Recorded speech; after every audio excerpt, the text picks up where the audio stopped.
রাজধানী ঢাকার ব্যস্ত নগর জীবনের মাঝেও এক ভিন্ন দৃশ্য এখন নজর কাটছে সবার। কংক্রিটের শহরে যেখানে গরু বা ছাগল পালনই বিরল হয়ে উঠেছে, সেখানে ঢাকার দেওয়ানবাগ শরীফে দেখা মিলছে মরুভূমির প্রাণী উটের। ব্যতিক্রমধর্মী এই উদ্যোগ দেখতে প্রতিদিনই ভিড় করছেন উৎসুক মানুষ। এখানে আসলাম একটু উট এবং দুম্বা দেখার জন্য।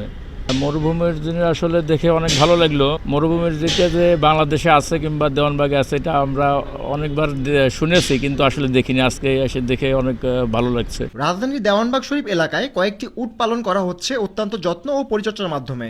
দূর থেকে দেখলেই মনে হবে যেন আরবের কোনো মরুপ্রান্তরে চলে এসেছেন।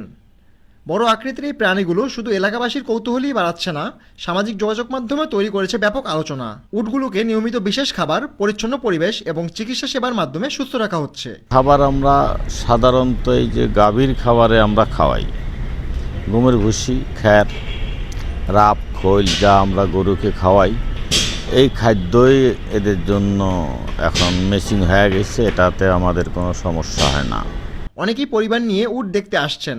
বিশেষ করে শিশুদের কাছে এটি হয়ে উঠেছে এক অন্যরকম আকর্ষণ। সংশ্লিষ্টরা জানান, শুধু শখ নয়, ধর্মীয় ও ঐতিহ্যগত দিক বিবেচনায়ও উট পালনের প্রতি আগ্রহ বাড়ছে। এটা বাণিজ্যিক খামার না, এটা হলো মূলে ধর্মীয় চেতনার উপরেই খামার। বিশেষ করে কোরবানির ঈদকে সামনে রেখে অনেকেই এখন ভিন্নধর্মী পশুর প্রতি আগ্রহ দেখাচ্ছেন। বিশেষজ্ঞদের মতে বাংলাদেশের আবহাওয়ায় উট পালন চ্যালেঞ্জিং হলেও সঠিক পরিচর্যা ও পরিবেশ নিশ্চিত করা গেলে এটি সম্ভব। একই সঙ্গে এটি হতে পারে নতুন ধরনের প্রাণী সম্পদ চর্চার একটি সম্ভাবনাময় দিক। রাকিবুল ইসলাম, দৈনিক করতোয়া, ঢাকা।